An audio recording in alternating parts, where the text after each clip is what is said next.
En nuestro video anterior comentamos las definiciones de trabajo realizado por una fuerza en trayectorias rectilíneas y de la energía cinética. Nos dimos cuenta que al pensar en el trabajo realizado por las distintas fuerzas, o bien el trabajo neto, este podía relacionarse con la variación de la energía cinética que tendría el sistema en estudio a través del teorema del trabajo y energía. En este video mostraremos que podemos clasificar las fuerzas en dos tipos, hecho que nos permitirá reescribir el teorema del trabajo y energía de una forma bastante más simple de usar y que tiene además por consecuencia la introducción de distintas manifestaciones de lo que nosotros llamamos energía. Mi nombre es Fabricio y esto es Fabrofis.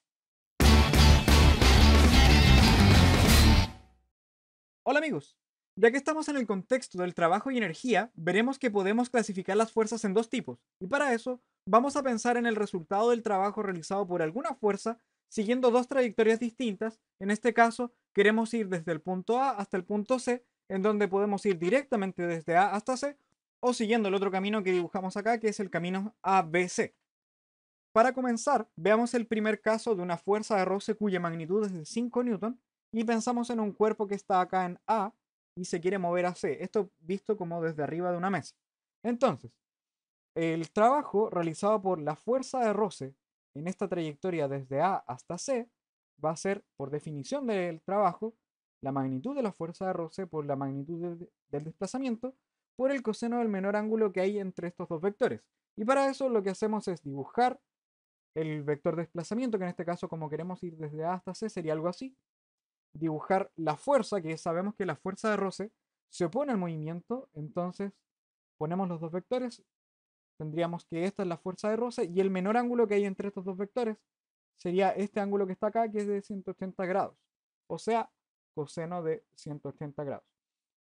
La magnitud de la fuerza de roce es de 5 newton, el desplazamiento son 5 metros, y coseno de 180 grados es un menos 1. Y por lo tanto, si calculamos el trabajo en esta trayectoria, nos daría algo así como menos 25 joules. Ahora veamos qué pasa con la otra trayectoria. Si queremos ir desde A hasta C pasando por B, tendríamos que separar este trabajo en tres partes. Diríamos que esto es el trabajo que hace la fuerza de roce desde A hasta B y luego lo mismo pero desde B hasta C. Así que nos quedaría algo así. Entonces, primera trayectoria desde A hasta B.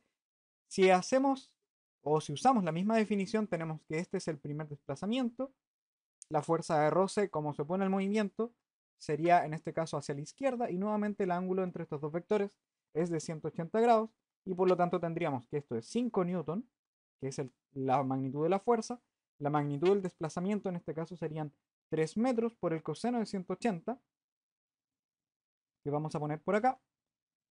Y luego, si hacemos la otra trayectoria, que sería desde B hasta C, o sea, hacia arriba, este sería el desplazamiento para el segundo caso. La fuerza de roce nuevamente se opone a la trayectoria, así que la fuerza de roce en este caso vendría hacia abajo y el ángulo entre estos dos vectores nuevamente es 180 grados. Y por lo tanto, siguiendo la definición del trabajo, sería la magnitud de la fuerza, que es de 5 newton, la magnitud del desplazamiento, que en este caso es de 4 metros, por el coseno de 180 grados, que ya habíamos dicho que es un menos 1. Entonces, si hacemos este cálculo, nos quedaría acá menos 15 joules.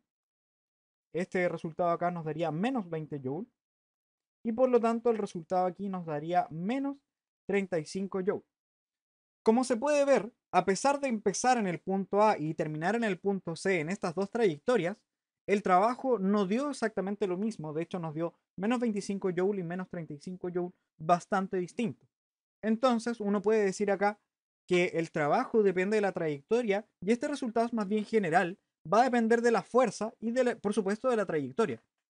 Como segundo caso, consideremos una fuerza peso también de magnitud 5 newton, aunque en este caso tendríamos que la aceleración de gravedad es hacia abajo, de modo que estaríamos viendo que llevamos el cuerpo desde A hasta C, uno por un lado siguiendo la horizontal y luego levantándolo, o siguiendo esta trayectoria en diagonal.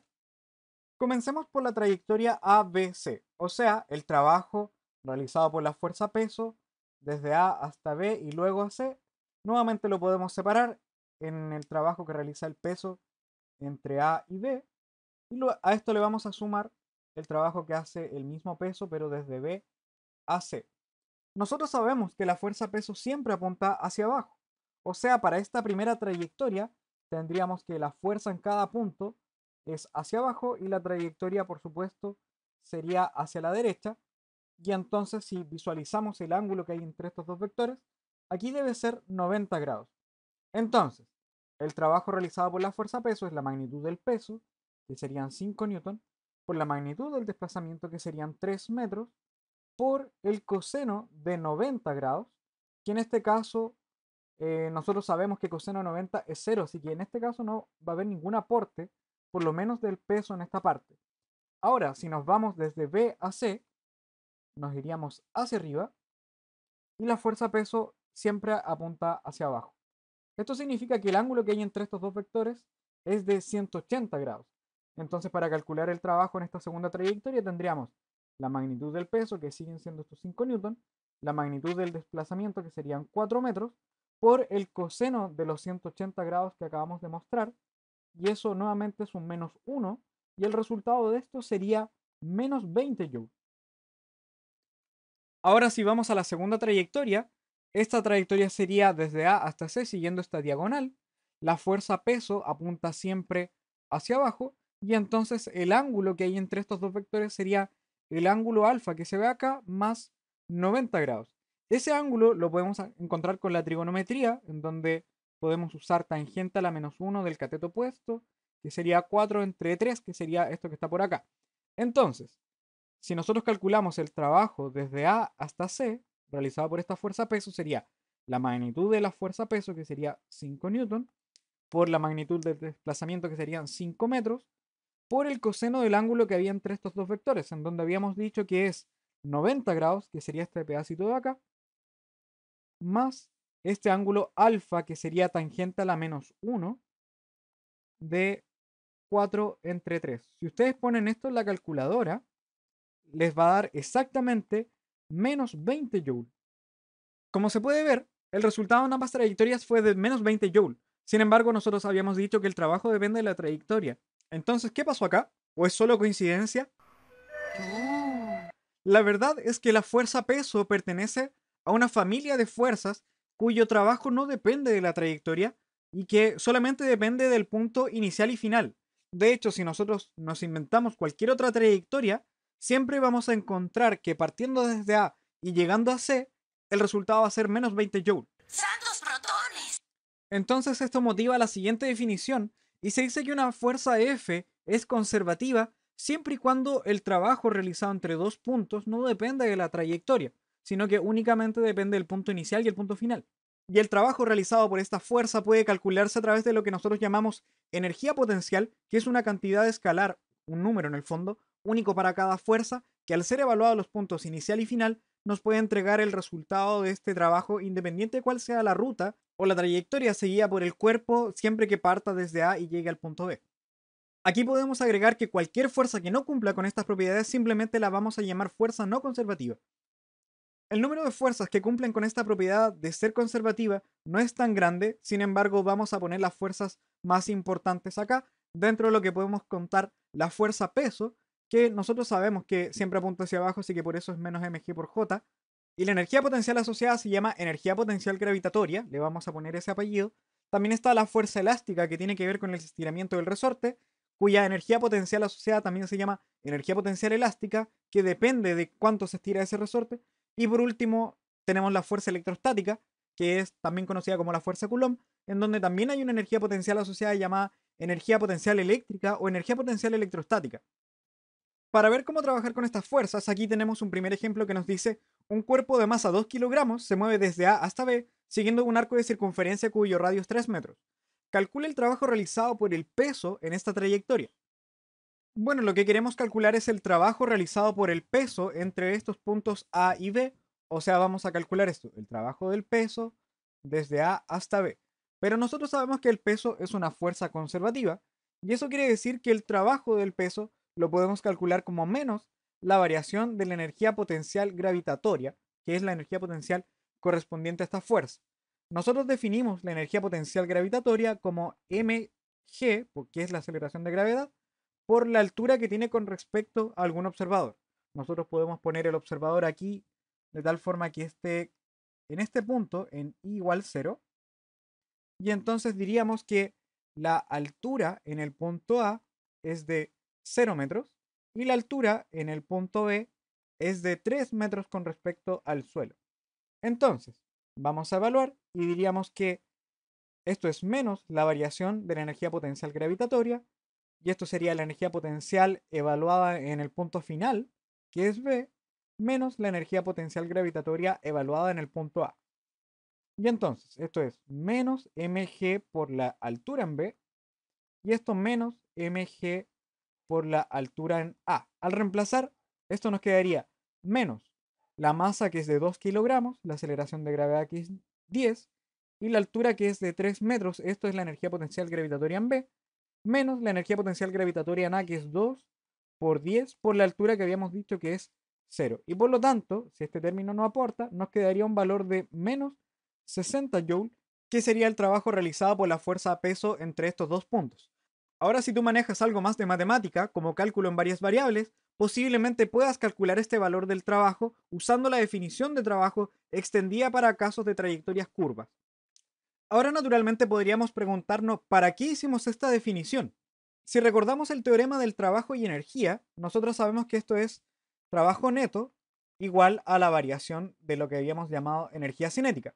Entonces, el trabajo neto está compuesto por el trabajo realizado por cada fuerza, o sea, todas las fuerzas que son conservativas, que le vamos a poner así, trabajo de las fuerzas conservativas, más el trabajo de las fuerzas no conservativas. Nosotros sabemos que las fuerzas conservativas, ese trabajo en realidad hay que calcularlo a pulso y va a depender de cada fuerza y de cada situación. En cambio, el trabajo de las fuerzas conservativas sabemos que lo podemos calcular siempre como la variación de la energía potencial asociada, o sea, esto sería la sumatoria de menos la variación de todas las energías potenciales asociadas a las fuerzas conservativas que están dentro del sistema. Por otro lado, aquí tenemos la sumatoria de las fuerzas no conservativas, que aquí no hay nada que hacer, porque va a depender del caso. Y por último, el lado derecho no lo hemos tocado, así que nos quedará menos, o sea, la variación de la energía cinética. Aquí en este término, simplemente lo podemos reacomodar como menos la variación de la sumatoria de las energías potenciales, esto porque son solo diferencias, más la sumatoria del trabajo de las fuerzas no conservativas, y esto no lo hemos tocado todavía. Ahora, ¿cuál es la gracia? Este término lo vamos a llevar a la derecha y nos quedará así. La sumatoria del trabajo de las fuerzas no conservativas es igual a la variación de la energía cinética más la variación de la sumatoria de las energías potenciales. O sea, esto lo podemos acomodar dentro de una única variación que va a ser la energía cinética más la sumatoria de todas las energías potenciales que están en el sistema asociadas a todas las fuerzas conservativas. Y aquí nos quedó lo siguiente, la energía cinética más la suma de todas las energías potenciales que están dentro del sistema y lo vamos a representar como una nueva letra E. La cantidad que emerge acá se conoce como energía mecánica y es el conjunto de todas las energías que están presentes dentro del sistema y dentro de eso está la energía cinética asociada al movimiento del cuerpo más las energías potenciales asociadas a las fuerzas conservativas que ya hemos estado comentando. Una de las cosas importantes que aparecen de acá es que las energías cinética y potenciales son distintas caras de una cantidad más grande llamada energía mecánica y pueden transformarse unas en otras. Más aún, la energía mecánica también es solo una faceta de un concepto más grande que entendemos como energía que a su vez pueden transformarse entre sí. Y en resumen, el teorema del trabajo y energía adquiere una nueva forma que vendría a ser la sumatoria del trabajo de todas las fuerzas no conservativas es igual a la variación de la energía mecánica. Y vamos a ver una aplicación directa de este teorema del trabajo y energía reeditado con este problema que dice: considera un cuerpo de 2 kilogramos de masa que se deja caer desde el punto A hasta el punto B sobre una superficie circular de radio 3 metros. Si esta superficie es lisa, ¿cuál será su rapidez al llegar al punto B? Para hacer este tipo de problemas es útil hacer un diagrama de cuerpo libre que eventualmente se puede usar, aunque por ahora nos interesa saber cuáles son las fuerzas conservativas y las no conservativas que están dentro del sistema. Por ejemplo, si hiciéramos un diagrama de cuerpo libre en algún punto arbitrario, veríamos que está la fuerza normal. A ver, vamos a cambiarle el color por ahí. Estaría la fuerza normal, que es perpendicular a la superficie. Estaría la fuerza peso, que siempre es hacia abajo, y no hay nada más. Nosotros sabemos que la fuerza peso es una fuerza conservativa, así que no nos preocupamos. Y la fuerza normal es una fuerza no conservativa. Entonces, En el lado izquierdo de esta ecuación tendríamos que pensar en el trabajo de la fuerza normal siempre que vamos desde A hasta B. Bueno, lo vamos a dejar así. Y por el lado derecho tenemos la variación de la energía mecánica. En la energía mecánica tenemos que poner la energía cinética más la suma de todas las energías potenciales, que en este caso hay una sola energía potencial debido a que solo hay una fuerza conservativa, y esto nos quedaría así como un medio masa por velocidad al cuadrado, que es la energía cinética, más la energía potencial gravitatoria, que es mg por la altura. Ahora vamos con el cálculo de la fuerza, bueno, del trabajo de la fuerza normal. Nosotros sabemos que la normal es perpendicular a la superficie, o sea, si ponemos acá la magnitud de la normal por la magnitud del desplazamiento por el coseno del ángulo, si es siempre perpendicular a la superficie y el desplazamiento está sobre la superficie, el ángulo entre estos dos vectores es de 90 grados y por lo tanto esto nos va a dar un cero. Y eso significa que el trabajo de la fuerza no conservativa es cero, y dado que la variación de la energía mecánica es cero, esto significa que la energía mecánica es constante, así que solamente basta con conocer la energía mecánica en algún punto como para saber cuánto vale en todos los demás. Entonces, como sabemos que la energía mecánica es constante, basta con conocer la energía mecánica en algún punto. Y nosotros vemos que la energía mecánica depende de la masa, que la conocemos, depende de la rapidez, que vamos a ver si la conocemos o no, y también de la altura. Y acá tenemos dos puntos característicos. Tenemos el punto A, en donde conocemos tanto la altura en A, porque sabemos que es 3 metros con respecto a la altura del suelo, que de hecho lo vamos a anotar ahora, 3 metros, y también sabemos que se deja caer desde el punto A, o sea que la velocidad que tiene en ese punto es 0 metros por segundo. Esto significa que si nosotros evaluamos la energía mecánica en A, vamos a saber el valor y por lo tanto vamos a saber cuánto vale en todos los otros puntos. En cambio, en el punto B no conozco cuál es su velocidad, porque de hecho eso es lo que quiero calcular, y conozco sí su altura, porque si está a 3 metros con respecto a acá al suelo, que es en el punto A, en B está a la altura del suelo, así que la altura es de 0 metros. Por lo tanto, si reemplazamos acá en el punto A, como yo sé que es constante, la voy a evaluar en ese punto y voy a saber cuánto valen todos los demás. Y esto sería un medio por la masa que es 2 kilogramos. La velocidad en A es 0 metros por segundo. Eso va a estar elevado al cuadrado. Más 2 kilogramos por la aceleración de gravedad que sabemos que es 10 metros por segundo cuadrado. Y por la altura en el punto A que es de 3 metros. Esto evidentemente nos da un 0 y acá nos da un 60. Por lo tanto, el valor de la energía mecánica en todos los puntos de esta trayectoria vale 60 joules. Particularmente en el punto B, porque nosotros sabemos que la energía mecánica en el punto A vale lo mismo que la energía mecánica en el punto B. Eso significa que vale 60 joules. Pero en el punto B, si yo reemplazo acá, me quedaría un medio, la masa por la velocidad en B al cuadrado, más mg por la altura en el punto B, y sabemos que esto tiene que ser 60 joules. Reemplazando, aquí nos quedaría un medio por la masa que es 2, la velocidad en B que es lo que estoy buscando, que lo voy a poner aquí, más 2 por 10 por la altura en B que nosotros dijimos que era 0 porque estaba a la altura del suelo.